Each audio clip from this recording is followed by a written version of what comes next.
Welcome back to Andertons TV. Yes, Mr. Digital John. Hello, John. Got a new motor. Digital John. Have you ever asked yourself, what's the difference between a capture and a model? Have you ever asked yourself that? I have now. That's what this video is about. Effects units like this, for many, many years, have used a technology called modeling, which is where a sort of a digital engineer will attempt to digitally recreate all the inner workings of a guitar amplifier or any piece of audio equipment for that matter. But we're talking about guitar amps here. And then about 10, 12 years ago, that clever Christoph Kemper came up with a thing called profiling, subsequently also called capturing or cloning or whatever anyone calls it. Any of the above, Where you take a real guitar amp and you mic it up and you put a sound through it and it makes funny noises, and then all of a sudden you end up with a what do you call it, like a thing, like a block. Digital version of it. Yes, a digital version of that amplifier, but based off of the capture. Yeah. And the argument has raged on as to like which is better. I don't even know that I've got a view, but I'm interested in John's view. And we've taken his quad Cortex and we've found 4 patches.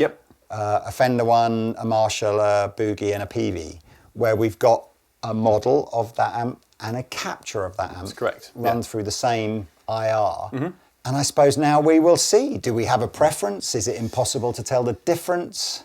Blah, blah. Who knows? Who knows? So we've talked about kind of what model is and what a capture is or a profile is.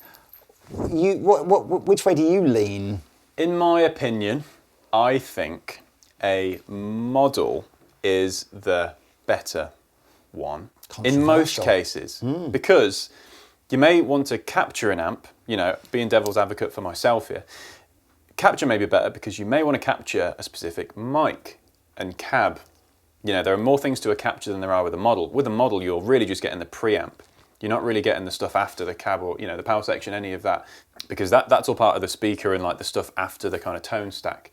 Because when you capture a model, you're really getting the character of the amp, not the rest of the chain. So captures are a bit more complex in terms of what's stored in them. But for this, we've really just gone for the preamp of the amp. And then we've got the same cab, same reverb. The first one then, don't tell me which is which. Okay. And I'll see if there's a... You guys play along at home, right? Shut your eyes, turn away. Let's hear a Deluxe 65 capture or model and then hear the other one. And just see. So this is my DI guitar tone. Just going through a cab and a reverb at the minute. You're going to hear a Deluxe 65. Yes. Which one is this?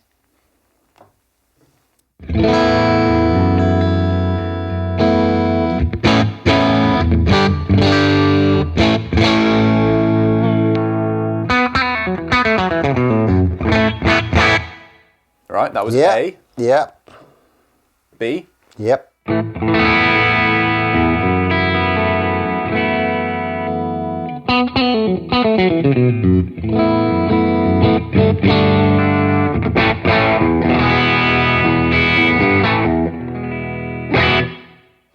Well, the first one sounded like it had more gain on it. I didn't like the way it broke up as you dug in. But again, is that a capture or was that a model? So I liked the second one better. The second one sounded to me more like the classic clean Deluxe sound. But I know you're going to tell me that the second one is the model. I am going to tell you that, yeah. Well, the second one was... Only because I think the first one's been captured with more gain on it that I would put on. Oh, sorry, are you saying... 65 so Deluxe. you preferred the second one? Yeah. The second one was the capture. Oh, okay. Yeah, but that may just been, you know, human error. Often is the case with me. No, captures are better. Just what I can do is either bring back the model. So you're bringing the gain down on the modelled one again now, are you? Right. So.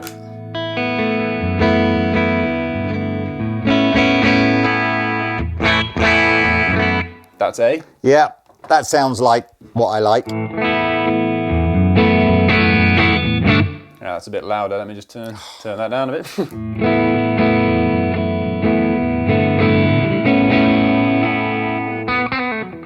Back to the other one. Hand back. There's a level thing, but yeah. Yeah, I mean, it's funny, isn't it? Because I kind of feel like modeling has had massive advancements in the last, like, I think when profiling first came out, when Kemper first released profiling, Yeah. modeling, especially, you know, perhaps edge of breakup type guitar amplifiers, weren't very good, and modeling, profiling, whatever, was this quite a substantial leap towards going, oh yeah, that sounds how I think it should sound. And then I think modeling has played like mega catch up over the last 10 years, to the point now where a really well modeled amplifier is indiscernible from a really well captured. Well, at least it was on that patch. Sure. So, do you know what? If we go round and round, this will be like too long a video. But very hard, purely and simply on the very, very first, I preferred the captured sound, but only again because I think of the way the model was dialed in. Yeah. Let's try the next one and see. So what the next preset. happens. Yeah. JP2C, or actually, let's go in kind of gain order. Okay. We'll go on the JCM. Okay. Okay. Everyone knows how a JCM sounds. So, DI guitar tone. The first one. Yeah. Let's just put in that noise gate for continuity. Oh. There we go, nice and transparent. I love a noise gate. Best sounding noise gate. So, here's A.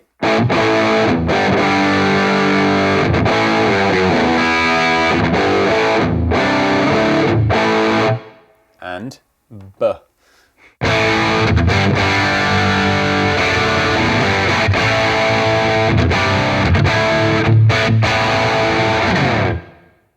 Okay, I like B better. Can I just They hear do sound A different. again? Yeah. Can I just hear A again? Here is A.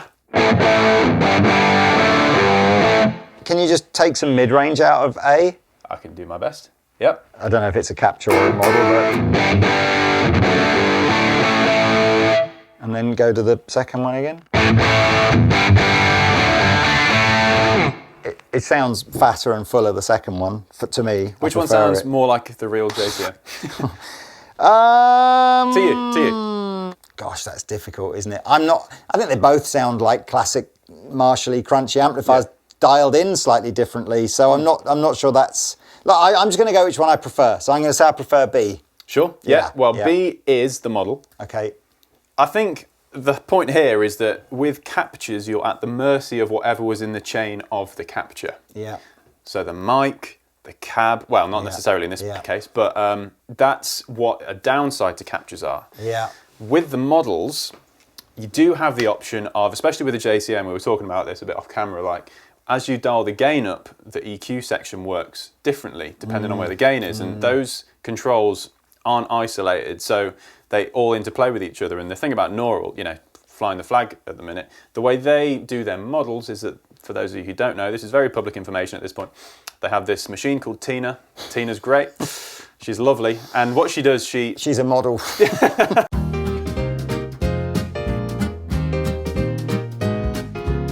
She models these amps by essentially having a thing on each parameter and turns them all mathematically way more, you know, precisely than a human ever can to learn every combination of controls. And that's how models are created. So you get literally how an amp would respond. It's kind of like every single capture possible in the model. That's one way to see captures. Captures are like a picture, but models are almost like a video that you can take a picture of and then move backwards and forwards like you can an Apple. They're like they're more of a dynamic amplifier. This is quite eye-opening for me because, like I say, in my head, I just got this perception that captures are better than models. And some captures do sound great. I'm beginning to feel like I've got to take a step back and just take each sound for its own thing. Anyway, okay, let's do is the JP2C, is that the next gainiest one? It is, yeah. Right, so JP2C. Again, DI guitar sound. Pretty lackluster. Let's put in A. Playing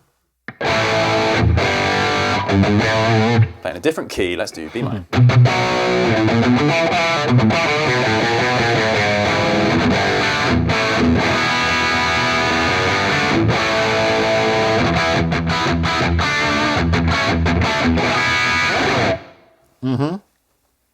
And B.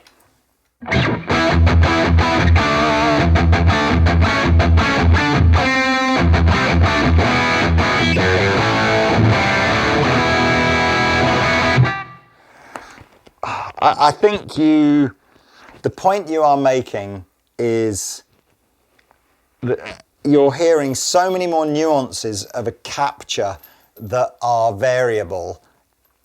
As you say, like you're hearing what was the mic, how was the mic placed against the cabinet, obviously perhaps not the cabinet as such because we're using an IR, aren't we? But yeah, it's all, incidentally, these are all going through a kind of Marshall greenback style cap. Yeah. I would say on that one, again, the A tone had a slightly more raspy, and I think I felt that with the JCM 800 as well. There's more, rasp. What's another word for that? Sort of like Sizzle? crispy sizzleness. Whereas on the JCM 800 and on that JP2C one, there's a smoother one as well, which is the second one. So am I right? Again, I'm probably going to be wrong here. Is the capture the first one on that and the model the second one? The capture was the first one, yeah. Right, so I wonder if the capture is capturing some crusty, sizzly thing that is really there in the amp. Yeah. And the model is almost isn't reproducing that, almost because it's the engine has deemed that as the undesirable bit, and you actually do want the sort of smoother sounding. I mean, I think that the guys at Nora are going to obviously be as transparent as they can. I think the JCM one that we went over last is actually very, very bright. I haven't actually heard a JCM in real life that sounds as bright as the one on this, but you know, each amp sounds different. Maybe I just haven't heard it through the right cab in real life or something. I mean, on that one again, my ears are leaning towards the model as the more polished end result that I would like. The capture is the one that I think probably did sound more like the amp actually sounds like if you just plug it in a room and and see what it does. One thing I hadn't talked about actually that just popped into my head is that obviously quite a lot of these amps have modes. So on that brightness, if we go back to that Fender one for a minute, obviously a Deluxe has...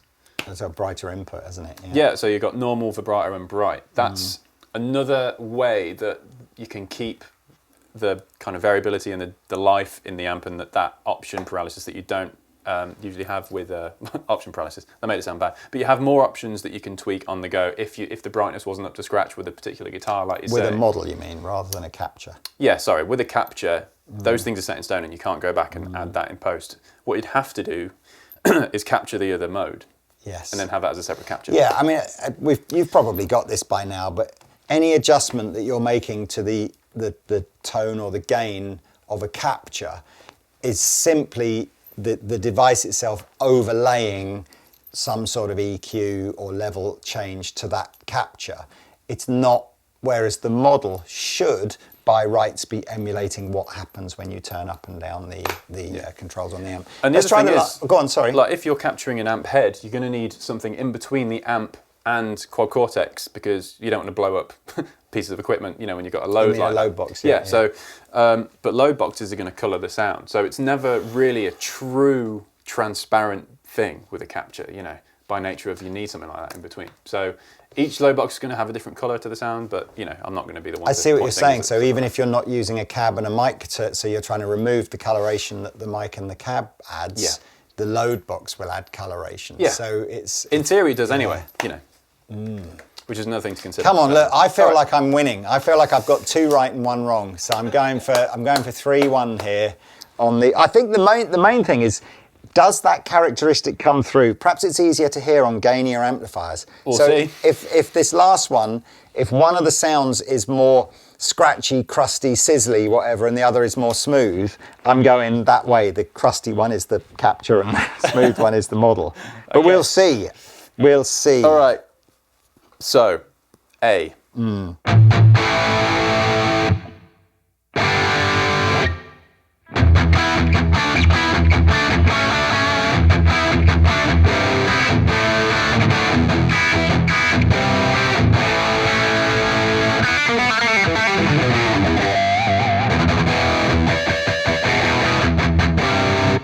Okay? That's A. And B.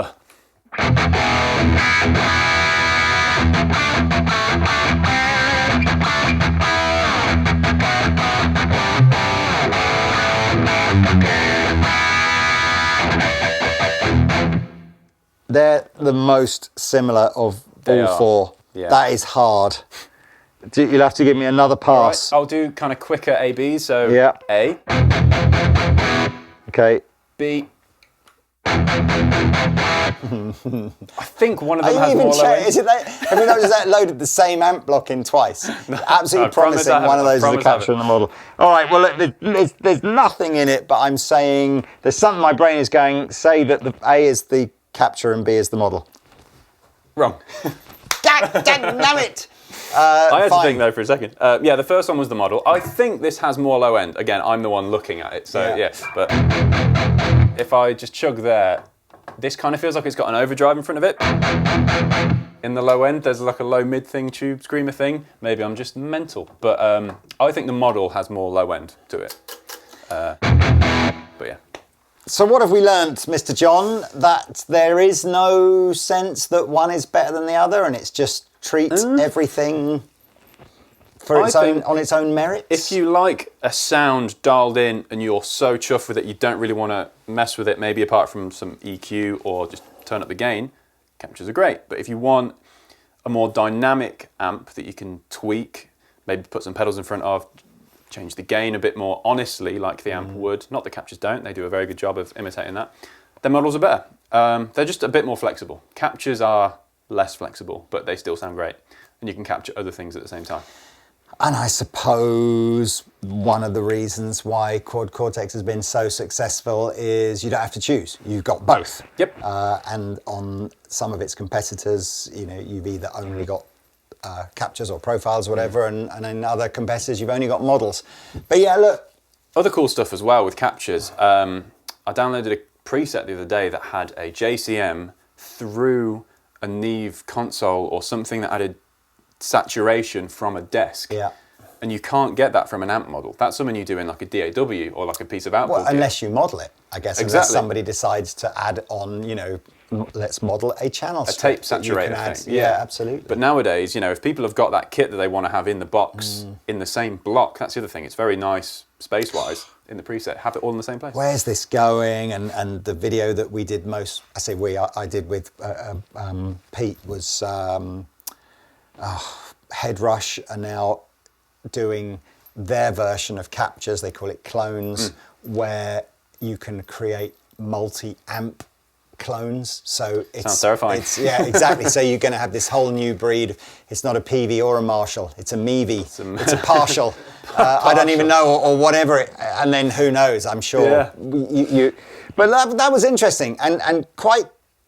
I'm going to change I'm going to be much more balanced about that. 100%. I used to be, give me a capture all day long, and modelling is not my thing. I'm now Switzerland. I like it all. They all sound good. It's just, it is whatever.